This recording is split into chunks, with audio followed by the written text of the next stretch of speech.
Hai semua, hari ini saya nak share kek Lady Baltimore, sejenis kek kukus basah daripada Sarawak.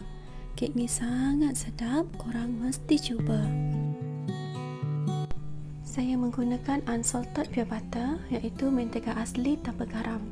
Kalau kita menggunakan butter yang baru dikeluarkan daripada chiller ataupun peti ais, kan dikeras lagi kan? So, kita potong dadu begini supaya senang kita mengadun butter bersama bahan lain.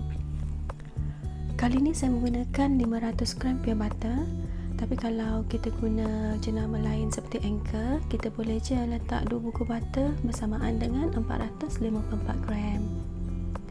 Untuk kek lapis ni saya cadangkan kita gunakan pure butter bagi mendapatkan rasa, aroma dan tekstur kek yang lebih baik dan sedap. Tapi kalau kita nak buat kek lapis edisi bajet ataupun kita baru je nak belajar buat kek lapis, boleh je kalau kita nak gunakan margarine ataupun lepas susu. Kek tu tetap jadi, cuma kualitinya takkan sebaik berbanding kalau kita guna pure butter. Masukkan 350 gram susu pekat. Dulu kita ada susu pekat tin kecil, sekarang ni satu tin tu 500 gram, so memang kena timbang lah. Kemudian kita masukkan kaya. Kaya ni serigaya tau yang kita selalu makan sapu atas roti tu. Ni saya beli repack daripada bakery sebab harganya lebih murah tapi rasanya tetap sama. Kemudian kita masukkan 170 gram gula kasar ataupun gula halus.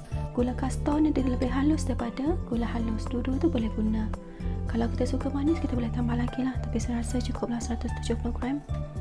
Kemudian kita nak tambahkan 2 sudu kecil esen vanila untuk membangkitkan lagi rasa kek kita.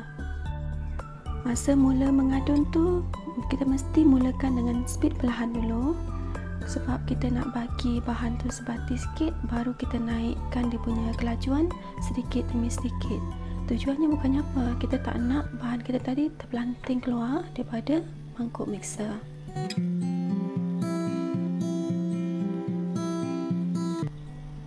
Butter dan bahan-bahan lain ni kita kena pukul sehingga butter tu daripada kita kuning bertukar menjadi putih kebu macam ni.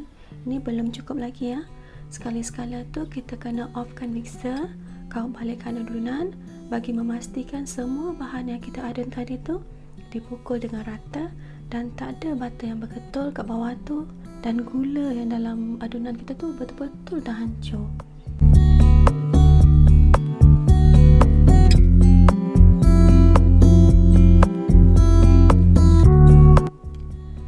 Setelah kita gaut balik adunan butter tadi tu, kita sambung pukul balik.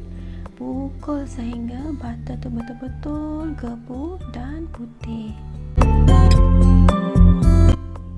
Kalau kita dah dapat adunan yang macam ni, yang gebu putih macam ni, yang ini dah kira okey dah. Kita putar balik adunan dengan speed perlahan sebab kita nak masukkan telur. Yang ini saya gunakan grade A, 10 biji grade A bersamaan dengan 550 gram sehingga 580 gram. Yang ini kita masukkan satu demi satu sebab kebanyakan mangkuk mixer kita di rumah saiznya tak besar. Ini bagi mengelakkan telur kita tadi tu tertumpah keluar. Kalau kita guna industri mixer yang besar tu, boleh je kalau kita nak masukkan 10 telur sekaligus. Tapi itulah, sebaik-baiknya masukkan satu persatu lah supaya telur kita tu kita dapat pukul dengan lebih baik dan hasilnya lebih baik. Bila dah agak-agak telur tu dah bersatu dengan bahan lain, masa tu baru kita tinggikan lagi kelajuan mixer kita sedikit demi sedikit. Sekarang ni kita boleh tengok tadi tu adunan dia putih tapi tak kembang kan. Yang macam ni dah okey dah. Ada yang tanya kenapa dia macam ni, dia memang macam tu. Kita timbang 200 gram tepung gandum ataupun super fine wheat flour. Kalau nak guna tepung Hong Kong dan tepung pau pun boleh je, tapi kalau kita nak kontrol bajet, guna tepung gandum pun dah okey. Kemudian kita masukkan 200 gram Horlicks perisa asli ataupun original. Ni kita timbang asing bersama dengan tepung gandum tadi. Kemudian kita masukkan 100 gram Vicco perisa coklat. Kalau nak guna jenama lain pun boleh. Kalau dulu-dulu resepi lama saya dia letak Horlicks coklat. tapi saya tak ada kan. Dan kita masukkan 100 gram Milo. Kita tambahkan 100 gram serbuk coklat. Saya suka guna jenama ni sebab dia lagi sedap lah. Yang ini kita kena timbang asing. Kalau kita rajin kita ayak lah, tapi kali ni saya macam malas lah pula, so saya tak ayak. Kemudian 200 gram milk coklat compound. Yang ini kita kena cairkan dengan kaedah double boiler. Kacau selalu sehingga coklat cair sepenuhnya. Saya suka guna yang coin sebab lagi mudah nak cair. Tapi kalau macam susah nak jumpa yang jenis coin, boleh je beli yang bar tu.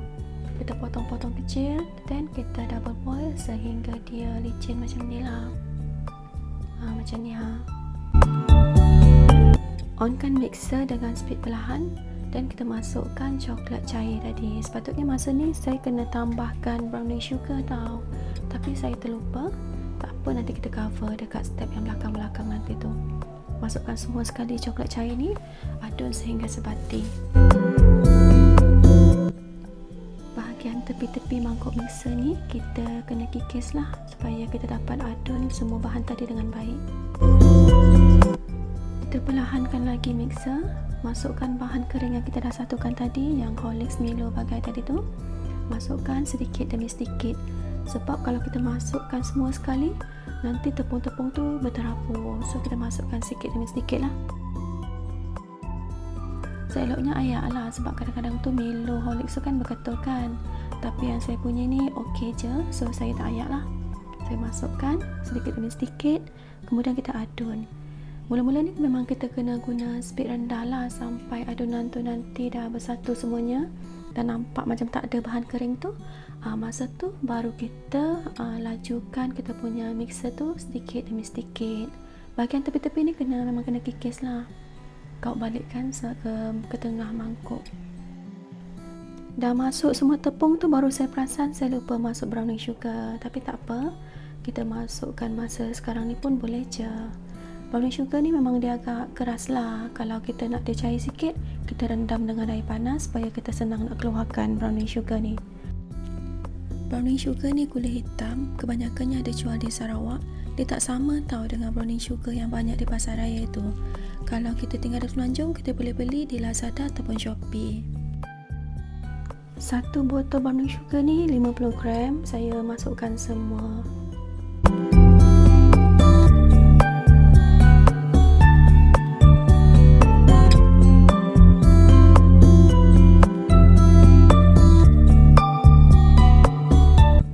Kemudian kita naikkan speed mixer kita, adun sampai gula hitam tadi tu ataupun browning sugar tu diadun sebati dan tak ada dah tumpuk-tumpuk hitam dalam adunan. Yang ni kita kena angkat, lepas tu cek, kau balik adunan, cek tengok semua adunan ni dah licin ke belum. Dan licin macam ni kita kira okey dah. Panaskan air kukusan, make sure air dia sampai tahap maksimum. Pusingkan tombol masa ni habis itu sehingga 60 minit bersamaan dengan 1 jam. Tutup kita punya pengukus tu. Saya suka balut dengan kain sebab kita nak kukus 4 jam, so air dia tak adalah banyak sangat bertakung atas cover kita punya kek nanti. Tapi kalau kita tak nak balut kain pun okey je. Sediakan loyang. Saya dah sapu butter, baru saya teringat nak tunjuk. Ni saya suka guna yang jenis boleh angkat macam ni, removable base. Dan yang bawah ni kita sapu butter lah. Dan baru kita letakkan baking paper ataupun parchment paper. Potong ikut saiz dalam loyang kita tu, letak kat dalam, kita kemaskan. Dan kita sapu butter lagi supaya nanti paper tu senang lah kalau kita nak tanggalkan daripada kek. Yang kali ni saya cuma letak butter tu bahagian dasar saja, sebab dia kek kukus kan, selalunya dia memang tak lekat lah. Nanti dia, bila dia masak nanti dia renggang sendiri dekat bahagian tepi tu.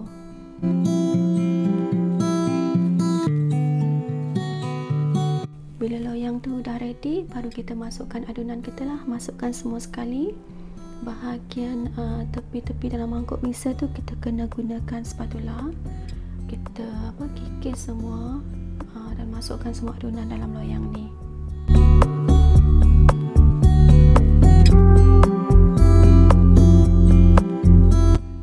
Hentak loyang kita tadi tu beberapa kali supaya adunan kita dalam loyang tadi tu rata.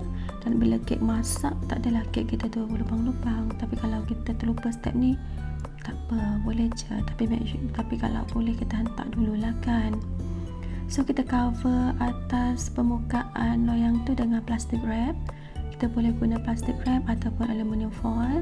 Kalau kita guna aluminium foil, kita sapu butter dekat aluminium foil tu, dan bahagian ada butter tu menghadap kek. Tapi kalau kita guna plastic wrap tak apa, dia boleh je. Kalau dia lekat pun dia tak adalah tertanggal sangat. So kalau guna plastic wrap ni, make sure kita cover dia dengan beberapa lapisan lah, untuk make sure plastic wrap tu tahan dan air tak menitis dalam adunan. Saya suka cover bersilang macam ni supaya bila kek kita nanti naik, bahagian tepi plastik tu dia tak mudah terbuka. Yang ni agak tebal juga lah saya buat. Kalau daripada yang awal tadi tu, campur yang silang ni dalam 5 lapisan macam tu. Okay, macam ni dah okey dah sedia untuk dikukus. Sebab tadi kita dah panaskan kukusan kan. Kek Lady Baltimore ni kita kena kukus selama 4 jam. 4 jam ni memang saya tak buka langsung lah dia punya atas tu. Kukus 4 jam, setiap 40 minit tu kita buat alarm.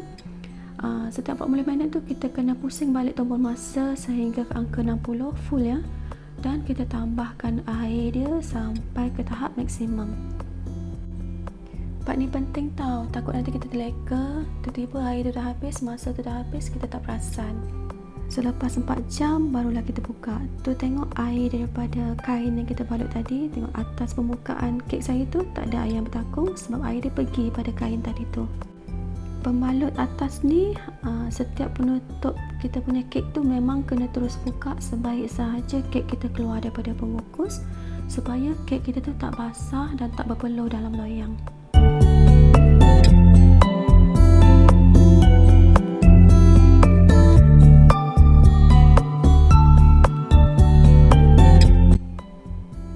Buka perlahan-lahan sebab takut nanti bahagian atas tu tertanggal banyak. Ini kalau kita guna plastik dia memang lekat sikit, tapi dia masih lagi okey lah. Ni masa kek baru masak, memang kek tu tinggi macam ni. Nanti bila dah sejuk sikit nanti dia akan turun.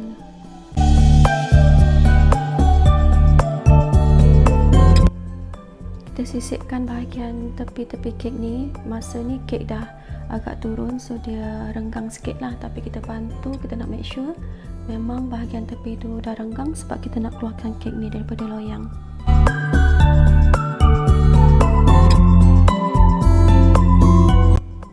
Sekarang kita nak keluarkan kek daripada loyang. Masa ni kek dah agak-agak suam, so kita boleh keluarkan lah. Dan saya guna tin susu untuk menampung kek tu. Turunkan ke bawah perlahan-lahan. Make sure tepi tadi kan dah tak lekat kan, so senang je sebenarnya kita nak turunkan ke bawah. Dan terus angkat, jangan biar atas tu nanti kek awak pecah ataupun merekah pula. Angkat bahagian dasar loyang tu, terus letak ke permukaan yang rata. Tengok gebu kan, dia macam tinggi gebu. Masa ni bau dia Masya Allah, best sangat.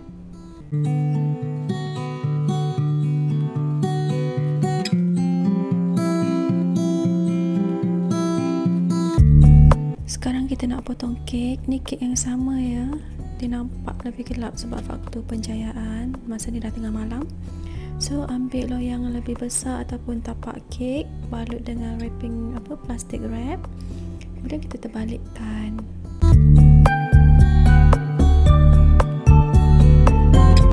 Angkat dasar loyang tadi tu perlahan-lahan. Kemudian kita tanggalkan baking paper pada kek tu tadi.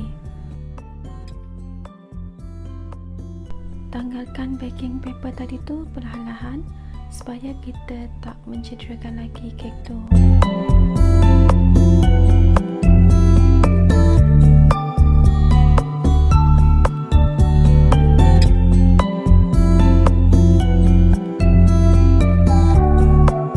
Bahagian dasar kek kita tu dia memang lebih mulus dan lebih cantik lah kalau kita bandingkan dengan permukaan kek tu.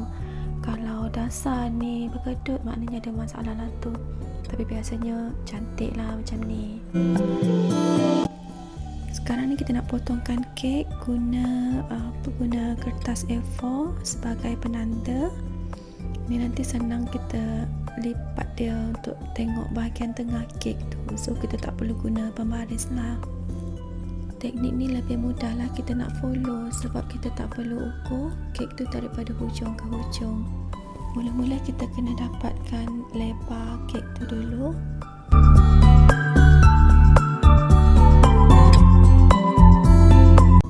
Kemudian kita lipatkan kertas tu menjadi dua untuk dapatkan setengah kek.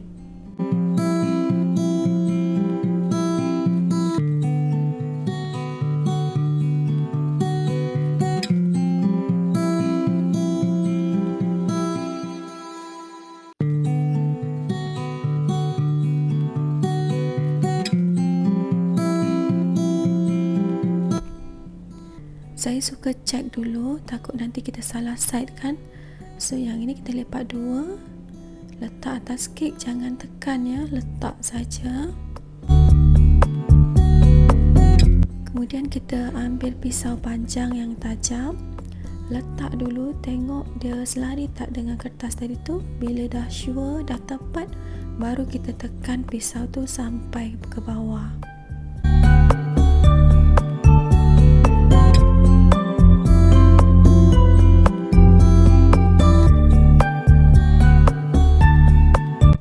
Untuk mendapatkan 1/4 kek, lipat lagi kertas yang kita dah sediakan tadi tu, lipat dan follow baliklah step yang saya dah tunjukkan tadi.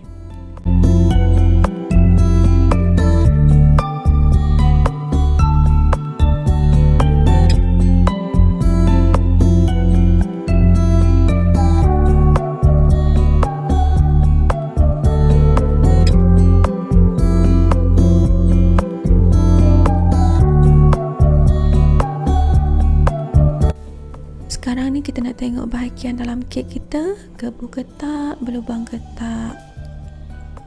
Tengok kek saya tak berlubang langsung dan dia nampak moist sangat kan. Kalau kita cocok lidi memang dia akan lekat sikit tau sebab ni kek kukus basah. Inilah dia kejadian kek kita tadi. Video ni kita ambil waktu siang. Cuba tengok, dia sangat moist dan kek ni sangat sedap. Selamat mencuba. Kalau ada soalan boleh komen di bawah. InsyaAllah ada masa nanti saya reply. Jangan lupa subscribe, like dan share. Jumpa lagi.